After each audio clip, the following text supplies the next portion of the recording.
રાજકોટ મહાનગરપાલિકાની આરોગ્ય શાખા દ્વારા અંદાજિત 2 મહિના પહેલા જે છે શંકાસ્પદ ઘીના 2 જગ્યાએથી નમૂના લેવામાં આવેલ હતા. જે એક જે રણછોડ નગર એરિયામાંથી ઘરની અંદરથી જે છે રાત્રે 12 વાગે રેડ કરીને જે છે સેમ્પલ લેવામાં આવેલા હતા. એ અંદાજિત 30 કિલોગ્રામ જેવો જથ્થો હતો.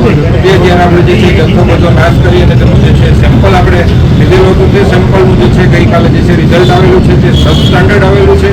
તેની અંદર જે છે આપણે કહી શકાય કે તિલનું તેલ અથવા તો ટર્મરિક એટલે કે હળદર અથવા તો જે કહી શકાય કે વેજીટેબલ ફેટ તેનો જે છે ભેળસેળ તેમાં આપણને સામે જોવા મળેલ છે. ત્યારબાદ બીજું જે શંકાસ્પદ ઘી હતું જે તેનો જથ્થો જે છે માલવીયનગર પોલીસ સ્ટેશનમાં જે છે પોલીસ દ્વારા જે ફરિયાદ કરવામાં આવી હતી તેને અનુસંધાને ત્યાંથી આપણે જે સેમ્પલ લેવામાં આવેલું હતું તેમાં પણ જે છે આ જ પ્રકારની વેજીટેબલ ફેટ અને ઓઇલની જે છે આપણને ભેળસેળ સામે આવેલ જોવા મળેલ છે. તે જથ્થો પણ અંદાજે 5 થી 6 કિલો જેવો જથ્થો હતો.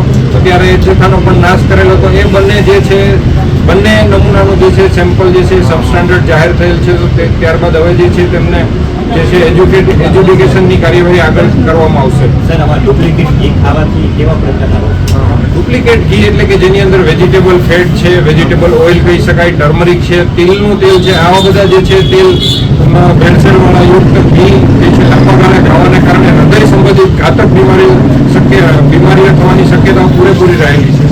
લોકો માનથી કેમ છે કે આ ઘી પ્રાથમિક દ્રષ્ટિએ ખરેખર ઘી છે પ્રાથમિક દ્રષ્ટિએ ખરેખર શુદ્ધ છે કે તેની અંદર કોઈ પણ પ્રકારની ભેળસેળ છે તે આપણે જાણી શકતા નથી. તેનું જે છે આપણે સેમ્પલ લઈએ અને ટેસ્ટિંગ કરાવીએ ત્યારે જ આપણને ખરેખર ખ્યાલ આવે છે કે આની અંદર કઈ પ્રકારની ભેળસેળ છે તે આપણને જાણવા મળે. રાજકોટમાં આવી ઘણી બધી પેઢીઓ છે, તો તેની સામે હવે કઈ પ્રકારની કાર્યવાહી કરવામાં આવશે આરોગ્ય શાખા તરફ? હાલ છેલ્લા 1 વીકથી જોઈ રહ્યા છો કે અત્યારે ગરમ મસાલાની માર્કેટ અત્યારે છે, તો તેને અનુલક્ષીને આરોગ્ય શાખા દ્વારા જે છે છેલ્લા 1 વીકથી સતત બધી મોટી મસાલા માર્કેટમાં જે છે તે સેમ્પલ લેવાની અને ચકાસણી કરવાની કાર્યવાહી હાથ ધરવામાં આવી રહી છે. ત્યારબાદ ઉનાળાની ઋતુને અનુલક્ષીને જે છે આઈસ્ક્રીમ છે, ગોલા છે, ઠંડા પીણા છે, આ બધી વસ્તુનો અત્યારે ભરપૂર પ્રમાણમાં લોકો ઉપયોગ કરી રહ્યા છે. વેકેશન પણ પડી રહ્યું છે, તો સાંજે લોકો મોટી માત્રામાં બહાર નીકળીને આઈસ્ક્રીમ, ગોલા ને બધું ઠંડા પીણાનો જે છે ભરપૂર ઉપયોગ કરી રહ્યા છે. તો તેને અનુલક્ષીને ટ્રેન ડ્રાઈવ પણ હવે 1 કે 2 દિવસમાં ચાલુ કરવામાં આવશે. ત્યારબાદ આજે શંકાસ્પદ જે જથ્થો ઘીનો આપણને જોવા મળેલ છે, તો જે મોટી ડેરીઓ છે અથવા તો નાની ડેરીઓ છે કે જે પોતે જ પ્રોડક્ટ કરી રહ્યા છે ઘીનું અને વેચાણ કરી રહ્યા છે, તો તેવી ડેરીઓમાંથી પણ જે છે ઘીના સેમ્પલ લેવામાં આવશે અને તેની પણ જે છે એક ડ્રાઈવ કરવામાં આવશે.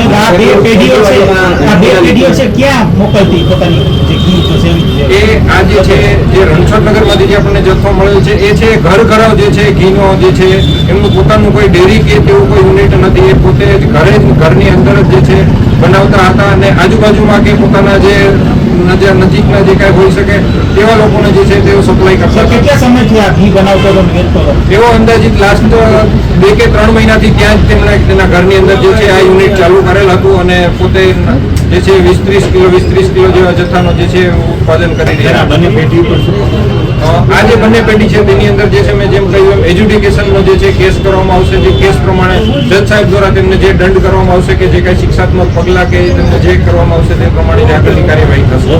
સર, ફેબ્રુઆરીમાં નમૂના લીધા હતા, પૃથ્થકરણમાં બહુ સમય લાગી રહ્યો છે. આજ જોઈ શકો છો કે કોઈ પણ નમૂના આપણે લઈએ છીએ, કોઈ પણ લેબોરેટરીમાં મોકલીએ છીએ તો અંદાજિત 2 થી 3 મહિનાનો સમય લાગી રહ્યો છે. તો ખાસ એનું કારણ એ છે કે લેબોરેટરી જે છે એના પર જે છે બહાર જે છે નમૂનાઓ જે આપણે મોકલી રહ્યા છીએ મોકલીએ છીએ ત્યારબાદ બીજા જિલ્લાઓ કે બીજા કોર્પોરેશન દ્વારા પણ આ જ લેબોરેટરીમાં નમૂના મોકલવામાં આવતા હોય છે. તો તેના કારણે જે છે સમયમાં થોડો આપણને વિલંબ થતો હોય છે. તો એ બને એટલું આપણે એમને ઉપરથી કહીએ છીએ અને તે લોકોને પણ જાણ કરીએ છીએ કે બને એટલું ઝડપથી જે છે આમનો જે છે અમને રિઝલ્ટ મળી જાય તો ઝડપથી કાર્યવાહી કરી શકાય. ઓકે.